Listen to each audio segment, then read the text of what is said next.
용서할 수 있는 능력을 이미 줬다는 것을 가르쳐 주시는 그런 말씀입니다. 이것을 잘못 오해하면은 내가 저 사람을 용서 안 하면 하나님 나 용서 안 해주실 거야, 두려워서 벌벌 떨고 죄책감에 있는 것은, 이것은 복음이 아닙니다. 복음은 자유입니다. 자유는 누리고 질리고 하는 그 안에서 자유를 누리는 것인데, 이 말씀에 묶여서 내가 용서 못한다는 여기에서 눌려서 내가 힘들고 어려우면 이것은 복음이 아닌 것입니다.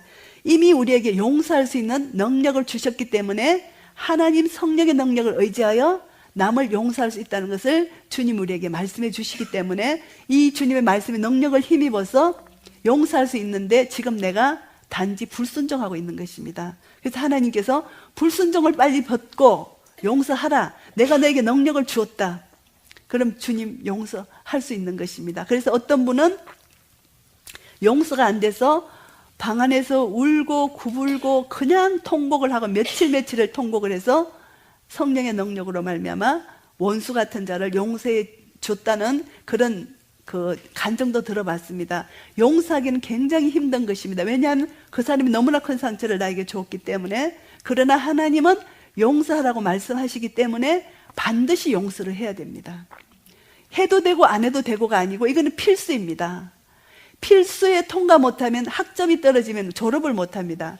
그것처럼 꼭 이것은 통과해야 될 필수입니다. 그렇기 때문에 용서는 반드시 우리가 해야 된다. 이것을 여기서 강조법으로 말씀하시는 것입니다. 대인관계 속에서 용서는 필수다. 이것을 우리가 꼭 명심하시기 바랍니다. 그리고 용서는 하나님께 순종의 행위입니다. 내가 하나님을 순종합니다. 하나님은 우리의 순종을 기뻐 받으시기 때문에 하나님, 제가 하나님 앞에 순종합니다. 저 사람을 용서하는 것은 하나님께 내가 순종합니다. 나는 순종하고 싶지, 용서하고 싶지 않지만 하나님을 사랑하기 때문에 하나님께 순종하는 마음으로 용서하기를 원합니다. 하나님 도와주시옵소서. 이미 제 속에 성령님을 주셨는데, 성령님의 능력으로 용서할 수 있는데 단지 제가 지금 불순종하고 있는 것입니다. 하나님 저를 불쌍히 여기시고 어떤 방법으로 저 사람에게 다가가서 용서할 수 있을까요? 그 방법을 좀 가르쳐 주세요. 이렇게 기도합니다. 근데 하나님 용서할 수 있게 해주세요. 이미 용서할 수 있는 능력을 주셨는데 자꾸 용서할 수 있게 해주세요 하면서 머뭇머뭇거리면서 앞으로 나가지 않는 것은 우리는 속고 있는 것입니다. 능력을 이미 주셨습니다. 성령의 능력을 이미 주셨습니다. 내가 지혜롭게 다가가서 어떻게 화해를 하고 용서를 하고 사랑을 하느냐, 대인관계에서 가장 중요한 문제, 우리 누구에게나 이 문제가 있으면 빨리 풀어야 됩니다. 오래 놔둘수록 그것은 사탄의 밥이 됩니다. 그래서 오늘은 대인관계에서 용서가 얼마나 중요한지, 화해가 얼마나 중요한지를 말씀합니다. 하나님의 관점에서 보면은 먼저 화해하고 예배를 드리라, 형제와 화목한 후에 예배를 드리는 것이 중요하다는 것입니다. 그냥 예배 드리는 것은 하나님 그 마음에 온전히 정결케 하고 깨끗게 해서 하나님 앞에 예배를 드릴 때 이 예배가 하나님 앞에 상달되는 아름다운 예배다, 이렇게 주님이 말씀하시기 때문에 먼저 화해하는 것이 중요하다, 이렇게 말씀하십니다. 그래서 우리의 소망입니다. 능력을 주셨다는 것이 우리의 소망입니다.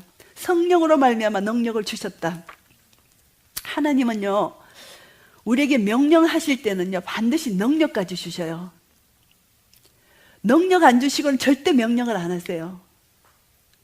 그래서 제자들을 부르셨을 때도 하나님이 제자로 부르셨잖아요. 능력과 함께 주시는 거예요. 그렇기 때문에 나는 못한다 소리 우리 할 수가 없습니다. 하나님이 성경에서 사랑하라, 70번씩 7번이라도 용서하라 명령하셨잖아요. 명령하셨으면은 그것을 감당할 힘을 우리에게 주셨다는 것입니다.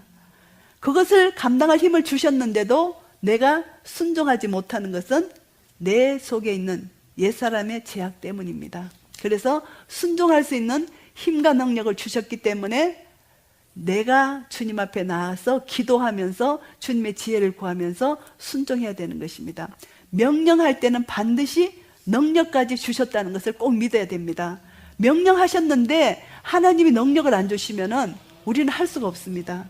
우리는 죄악을 가진 육신의 연약함을 갖고 있는 죄인이기 때문에 하나님의 성령의 능력이 우리 속에 기름 부어 주시지 않으면 절대로 우리는 사랑할 수 없고 절대로 용서할 수 없고 절대로 하회할 수 없는 것입니다. 그런데 성령님이 내 속에 역사하심으로 말미암아 사랑할 수 있습니다. 거짓에 속지 마세요. 사랑할 수 있습니다. 그리고 용서할 수 있습니다. 그리고 하회할 수 있습니다. 오늘 우리 인간관계에서 어떤 관계도 사랑하고 하회하고 용서해서 하나님 앞에 영광 돌리시면은 하나님이 우리를 기뻐하십니다. 우리는 하나님의 기쁨입니다. 하나님의 영광입니다. 먹든지 마시든지 무엇을 하든지 하나님의 영광을 위해서 하라고 말씀하셨습니다. 그래서 얼마든지 할 수 있습니다. 명령에는 반드시 하나님이 능력을 주셨다는 것, 그것이 기본 전제로 되어 있다는 것을 꼭 명심하시기 바랍니다. 그리고 변화입니다. 남에게 대접을 받고자 하는 대로 남을 대접하라. 이것이 황금률입니다.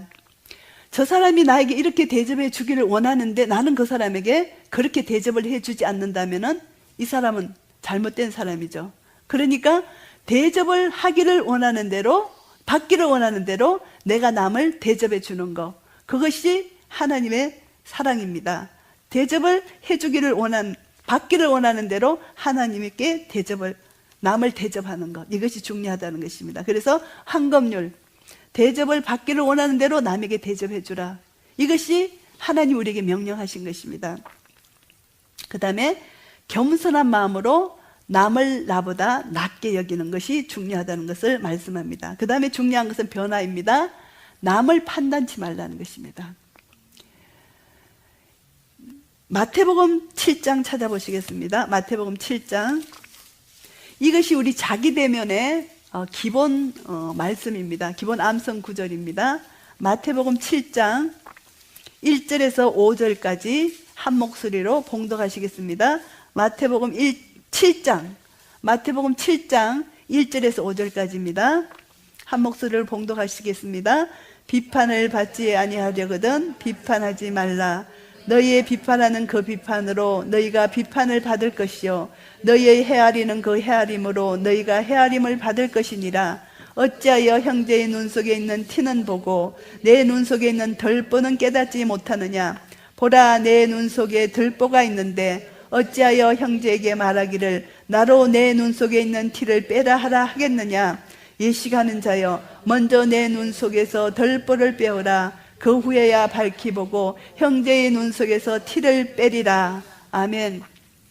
이게 우리 성경적 상담의 자기 대면의 기본 구절입니다. 성경 말씀 구절입니다. 그래서 내 눈에 먼저 덜보를 뺀 후에 남의 눈에 티를 빼주는 것이 그리스도의 사랑입니다. 그런데 내 눈에 덜보를 빼지 않고 남의 눈에 티를 빼주는 것은 남을 정죄하고 비판하는 것으로 말씀한다는 것입니다. 그래서 우리는 남을 판단하지 말고 비판하지 말라, 이것을 말씀합니다. 그리고 하나님이 우리를 용서해 주신 같이 용서해 주는 것, 용서, 사랑하에, 이것이 이제 넘어가는 것입니다. 그리고 성경적으로 생각하고 말하고 행동하는 패턴은 똑같습니다. 그 다음에 7번입니다. 7번. 결혼관계입니다. 결혼관계.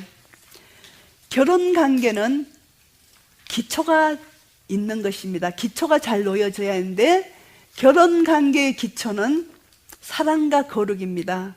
사랑과 거룩. 결혼관계에서 기초가 잘못 세워지면 삐뚤게 되는 것입니다.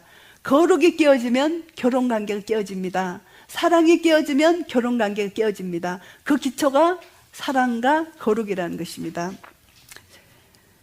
창세기 2장 18절에서 또 22장 25절을 보시면은 돕는 배필로 아내를 만드셨습니다. 갈비뼈를 취해서. 그래서 내 뼈 중에 뼈이요 뼈요 살 중에 살이라고 말씀하십니다. 한 몸을 이루었습니다. 한 몸을 이룬 이 한 몸이 거룩의 시작입니다.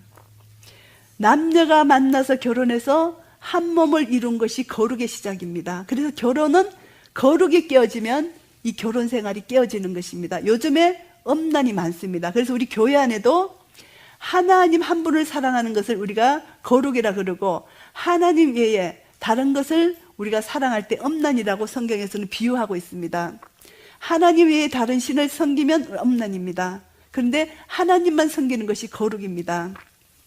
이렇게 볼 때 우리는 거룩한 성도 그리고 거룩하지 못한 자들을 이렇게 분류를 합니다. 계시록 22장 마지막 한번 찾아보시겠습니다. 계시록 22장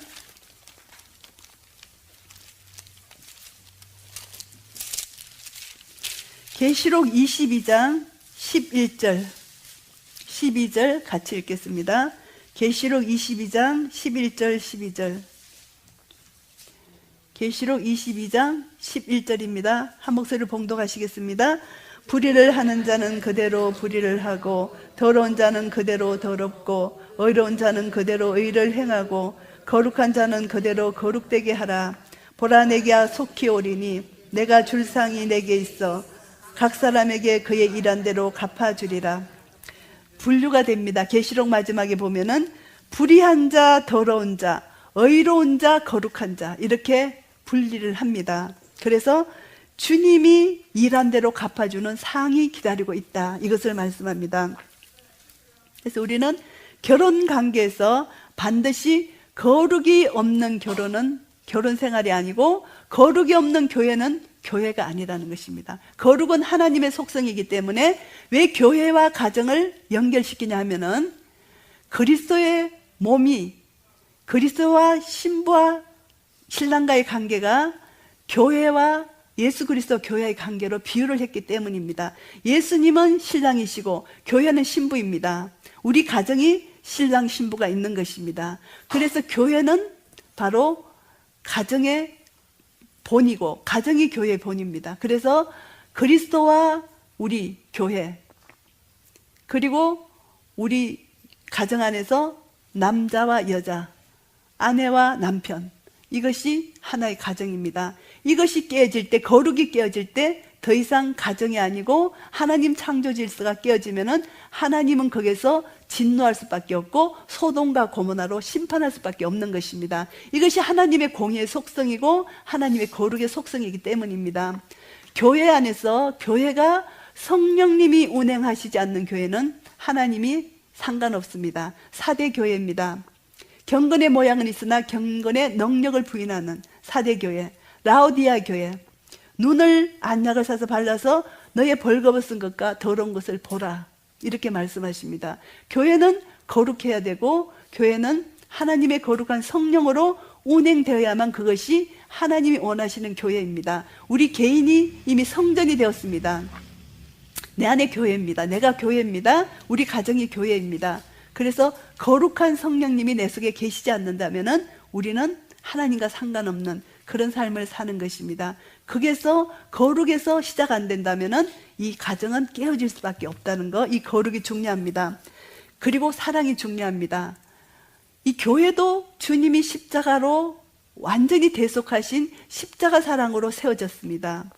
우리 가정도 결혼관계도 사랑으로 세워지지 않으면 안 되는 것입니다. 사랑이 없으면 가정이 삐끄덕삐끄덕 깨어지는 것입니다. 그래서 한 사람이 십자가 사랑으로 완전히 죽으면 하나님 앞에 섰을 때 상급을 바라보며 인내하며 믿음으로 끝까지 나갈 때 그 가정을 하나님께서 세워주시는 그런 은혜를 누릴 수 있다는 것입니다. 그리고 이 결혼은 하나님 나라 복음을 전개하기 위해서 세우신 하나의 작은 교회입니다. 작은 공동체입니다.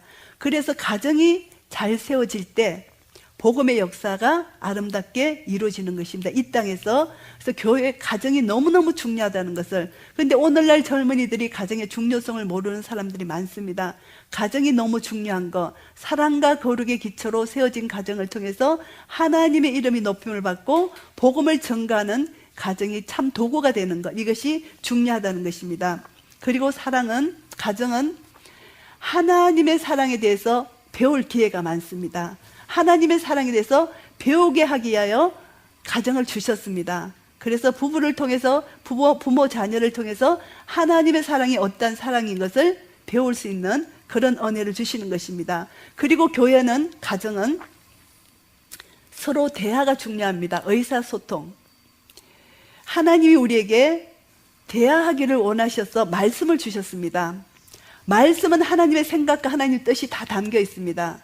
근데 우리가 말씀을 등한시하고 하나님과 전혀 대화를 하지 않는다면 하나님의 뜻과 하나님의 생각이 무엇인지 모르니까 하나가 될 수가 없는 것입니다. 그와 마찬가지로 교회, 가정도 부부가 서로 대화가 단절된다면은 가정은 위험할 수밖에 없기 때문에 의사소통이 너무나 중요하다. 그래서 어떤 지혜를 가져서 기도하면서 의사소통을 할 수 있는 그런 은혜를 하나님 앞에 구해서 의사소통을 할 수 있도록 하는 것입니다. 그래서 결혼관계는 기초를 잘 놓아야 되는데 그 기초가 사랑과 거룩이라는 거, 시간 관계상 뛰어넘겠습니다. 중요한 것만 다루고 그냥 다 커버하겠습니다. 그 다음에 부모-자녀 관계입니다. 8번. 부모-자녀 관계는 하나님의 관점으로 볼 때 자녀는 하나님의 선물입니다. 하나님의 선물이기 때문에 내 소유가 아닙니다. 잠시 나에게 청지기로 맡기셨습니다. 청지기로 맡겼는데 우리가 자녀를 어릴 때 어떻게 양육하나 하면은 신명기 6장 6절에서 9절 말씀처럼 말씀으로 양육합니다. 그 양육이 하나님을 경외하고 사랑하고 순종하도록 아이들을 양육하는 것이 부모의 책임입니다. 그리고 하나님이 그 아이들 마음속에 하나님을 경외하고 사랑하고 순종하는 마음으로 자라게 될 때 그 아이는 하나님과 관계 속에서 아름답게 자라갈 수가 있는 것입니다. 그런데 이게 잘 안 될 때, 주의 교양과 훈계로 양육을 하지 못했을 때는 아이들이 커서 하나님과의 관계가 멀어지면서 어려움을 당하지만 계속 또 그 상태에서 부모가 기도를 할 때 또 하나님의 은혜로 하나님을 만나는 그런 은혜를 또 주신다는 것입니다. 주의 교양과 훈계로 양육하는 것이 부모의 책임이라는 거. 그리고 우리의 소망은 자녀는 불순종과 반항과 고집을 꺾어야 된다는 것입니다.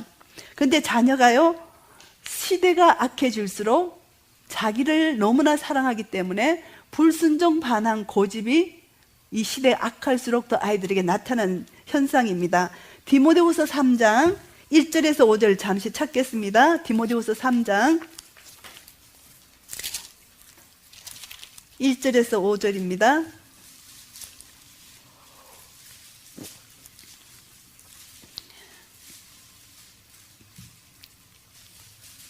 한 목소리로 봉독하시겠습니다. 내가 이것을 알라.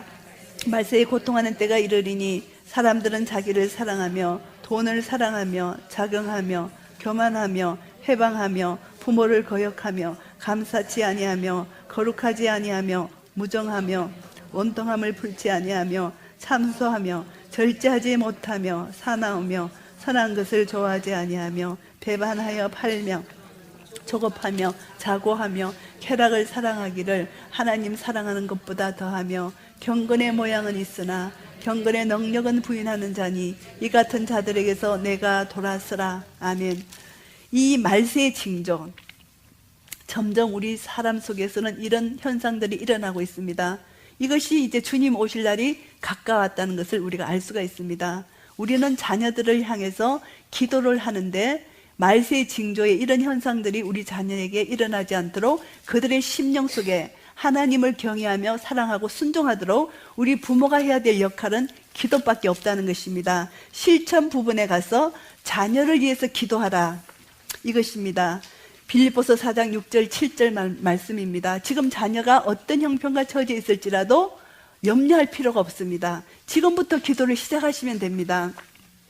아무것도 염려하지 말고 모든 일에 기도와 간구로 너희 감사할 것을 하나님 앞에 아뢰면 모든 지각에 뛰어나신 하나님의 평강이 너희 마음과 생각을 지켜주시는데 그리스도 안에서 지켜주신다고 말씀하십니다. 그리스도 안입니다. 그리스도 안에서는 기뻐할 수 있고 그리스도 밖에서는 기쁨이 하나님과 상관없는 기쁨이라고 우리가 오전 시간에 같이 했습니다. 그러니까 그리스도 안에서 감사함으로 아뢰면 하나님의 평강이 우리 마음과 생각을 지키신다는 약속입니다. 이것이 우리가 자녀에게 해줄 수 있는 유일한 것은 기도밖에 없다는 것입니다. 염려할 필요 없습니다. 모든 염려를 주께 맡깁니다. 수고하고 무거운 짐진 자들아 다 내게로 오라. 내가 너희를 쉬게 하리라 말씀하셨습니다. 하나님은 안식일을 우리에게 제정해 주신 하나님은 예수 그리스도를 통하여 안식일의 주인 되신 예수 그리스도, 우리가 그 예수 그리스도 안에만 들어가면 365일 안식할 수가 있는 것입니다. 예수님이 우리 모든 짐을 맡으셨기 때문입니다. 그래서 예수님은 나와 함께 멍에를 같이 지고 가자. 내 멍에는 쉽고 내 짐은 가볍다 말씀하십니다. 예수님의 겸손과 온유를 와서 배우라고 말씀하십니다. 예수님의 겸손과 온유만 배워지면은 우리는 주님 안에서 얼마든지 수고하고 무거운 짐을 주님께 맡기고 주님 그 누리는 평강과 자유를 누릴 수 있다는 것을 말씀합니다. 이것이 우리 자녀의 모든 문제는 주님 앞에 맡기고 단지 우리가 해야 될 것은 기도입니다. 기도하시되 축복하세요. 자녀를 축복하세요. 매일매일 노래하듯이 자녀를 축복하세요. 축복하면은 하나님의 역사가 일어납니다. 그리고 영적으로 예수 이름으로 이간시키는 악한 사탄의 세력을 예수 이름으로 멸하세요.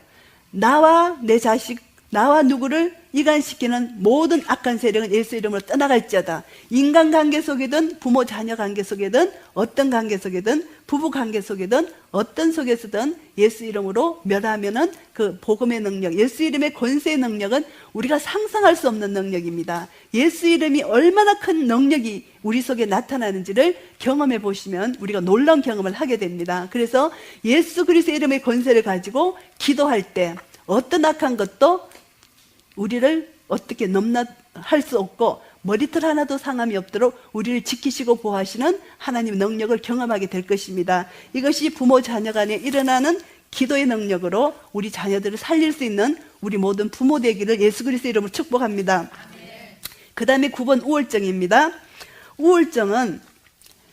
우울증은 질병이라고 말을 합니다. 사람들이. 그런데 질병이 아닙니다. 우울한 느낌을 유발할 수 있는 신체적 고장이 있기는 합니다. 그러나 비성경적 습관, 환경, 다른 사람에 대한 재해 반응의 결과가 우울증으로 온다는 것입니다.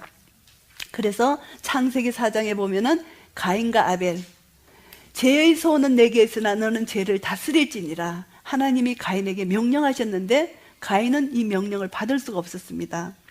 이 죄 때문에. 그래서 이 죄 비성경적인 습관, 이 죄로 인하여 다윗은 바세바를 범하고 우리아를 죽인 그 죄로 인하여 죄책감으로 우울증에 걸렸습니다. 시편 38편 여기 나와 있죠. 다윗의 마음이 우울증에 걸렸다는 것. 그래서 이것은 습관적인 어떤 것으로 인해서 온다는 것. 그러나 하나님은 완전하신 사랑으로 우리를 사랑하신다는 것을 믿는 믿음 안에서 이제 치유가 되는데, 먼저 하나님의 사랑을 깨닫고 내 속에서 그 사랑으로 씻어내는 역할을 하는 것이 중요하고, 회개하는 것이 중요합니다. 내가 어디서 걸렸는지, 어디서 이렇게 막혔는지 이것을 찾아내어서 주님 앞에 회개하면서 죄를 토해내면서 극복할 수 있는 그런 순종의 삶을 통해서 극복할 수 있는 길을 열어주셨다는 것이고, 그리고 하나님이 주신 자원, 말씀과 기도와 성령의 능력으로 우리는 회복할 수 있다는 것을 말씀합니다. 소망입니다. 우울증의 소망. 상황이 아무리 어려워도 예수님께서 그것을 이기셨다는 것이 우리의 소망입니다. 너희가 세상에서 환난을 당하라 담대하라 내가 세상을 이겼노라 이렇게 말씀하십니다. 우리의 이김은 이것이니 너희의 믿음이니라. 내 속에 계신 이가 세상에 있는 이보다 크도다. 이것이 전부 다 우리의 믿음입니다. 믿음으로만 승리할 수 있고 이길 수 있다는 것, 이것이 우리의 소망입니다. 그리고 우리의 소망은 이 시련을 통해서 합력하여 선을 이루어 주신다는 것을 말씀합니다. 우리의 변화입니다. 성령의 능력을 입어야만 변화할 수 있다는 것을 명심하시기 바랍니다. 성령의 능력이 없이는 우리는 변화할 수 없다는 것을 말씀합니다. 그리고 우울증의 변화는 남의 탓으로 돌리던 것을 이제는 내 탓으로 돌리시기 바랍니다. 전부 다 남 때문에, 환경 때문에 내가 이렇게 됐다. 이것을 바꿔서 이 모든 것이 지금 내 마음이 하나님 나라를 이루지 못한 나의 잘못이다. 이것을 내 자신을 다시 돌아보게 될 때 삶의 많은 문제에서 해결을 찾을 수가 있다는 것입니다. 그래서 죄를 고백합니다. 그런데 실천 부분에 가서 우울한 느낌이 올지라도 말씀을 의지하여 일어날 수가 있는 것이 우리의 소망이고 실천입니다. 왜냐하면 성경에서 보면은 엘리야, 다윗, 요나, 베드로 다 정말 믿음의 거장들이 이런 우울증을 한번 알았습니다. 사명을 가지고 일을 하다 보면 부딪히는 것이 있습니다. 부딪힐 때 거기서 어려움을 겪고, 그러나 이들은 하나님 말씀의 능력을 의지하여 일어설 수 있는 은혜를 받았습니다. 그래서 우리가 나에게만 오는 것이 아니라 우울한 느낌은 누구에게나 다 올 수 있다. 우리가 이 땅을 사는 사람들은 누구나 올 수 있지만 이것을 어떻게 극복하느냐, 이것이 우리의 믿음입니다. 반드시 말씀을 가지고 극복해야 된다. 말씀이 없이는 이것을 극복할 수 없다는 것을 여기서 말씀하는 것입니다. 우울증, 그 다음에 넘어갑니다. 나의 정체성을 기억하고 하나님 사랑을 잊지 말고 기억하는 것이 우울증을 해결하는 방법이고, 기도하는 것이 중요합니다. 끝까지 기도줄을 붙들어야 돼요. 기분이 우울할지라도 끝까지 이 기도줄을 붙들고 주님 도와주시라고 기도줄을 붙들고 끝까지 나아가면은 그 한 줄기 줄기라도 작게 되면 하나님은 그걸 통해서 하나님의 은혜에 단비를 부으시는 은혜를 경험하게 될 것입니다. 그 다음에 11번입니다. 두려움과 염려입니다. 두려움은 하나님을 신뢰하지 못할 때 생기는 반응이 두려움입니다. 염려입니다. 이것은 하나님의 사랑을 알아야만 해결된다. 이것을 말씀드리고 싶습니다. 그래서 에베소서 1장 17절에 보면은 지혜와 계시의 영을 주셔서 우리에게 주셔서 하나님을 더 알게 하시고 이렇게 말씀하십니다. 그리고 마음의 눈을 밝히사 부르심의 소망이 무엇인지 알게 하시기를 원하나이다. 마음의 눈이 뭐냐 하면은 마음의 문입니다. 내 마음의 문이 닫혀 있어요. 내 마음의 문이 닫혀 있는 것이 두려움, 염려, 그리고 중독점까지 이어집니다. 내 마음의 문이 열려야 되는데 내 마음의 문이 닫힌 것이 성경에서는 뭐라고 말씀하시냐면은 견고한 진이라고 말씀하십니다. 고린도서 10장 4절에 보면은 우리의 실험은 육체가 아닌 거예요. 혈과 육에 있는 것이 아닌 거예요. 그런데 그것이 너희의 견고한 진을 파는 강력이 하나님의 성령의 능력인데, 견고한 진, 바로 우리 육신의 마음의 문이 견고한 진입니다. 그 문은 아무도 부수고 들어갈 수가 없어요. 스스로 안에서 열어줘야 됩니다. 볼지어다 내가 문 밖에서 두드리노니, 누구든지 문을 열고 나를 영접하면 내가 그에게서 들어가서 그로 더불어 묵고 그는 나로 더불어 먹으리라. 주님이 말씀하셨어요. 문고리가 안에 있어요. 주님은 놓고만 하실 분입니다. 놓고 하시면 내가 문을 열어드려야만 주님이 들어오세요. 이것이 하나님이 우리에게 주신 자유의지입니다. 그런데 하나님이 강제로 문을 열고 내 마음에 들어오시지 못하는 거예요. 내 마음이 견고한 진입니다. 우울증, 내가 용서하지 못한 것, 두려움, 염려, 내가 나를 지배하고 있는 생을 지배하는 죄, 중독증, 이 모든 것이 견고한 진입니다. 내 마음의 문이 꼭꼭 닫혀 있습니다. 그런데 이 견고한 문을 아무도 열 수가 없습니다. 하나님은 열 수 있는 능력이 있으시지만 안 열으세요. 왜냐하면 우리가 로봇가 아니기 때문에. 우리를 로봇으로 짓지 않으셨어요. 자유의지를 주셨기 때문에 내가 자원하는 심령으로 열 때 그때부터 하나님의 역사가 시작되는 것입니다. 그때부터 하나님의 은혜로 시작되는 것입니다. 그래서 여기서 두려움과 염려와 생을 지배하는 모든 죄의 적용이 같아요. 내가 마음의 문을 열면은 시작되는데, 하나님을 알아야 되고 지혜와 계시형을 주셔서 견고한 진을 파는 강력, 이것이 뭐냐 하면은 나의 모든 생각을 사로잡아서 그리스도께 복종시키는 것, 이것이 방법입니다. 답입니다.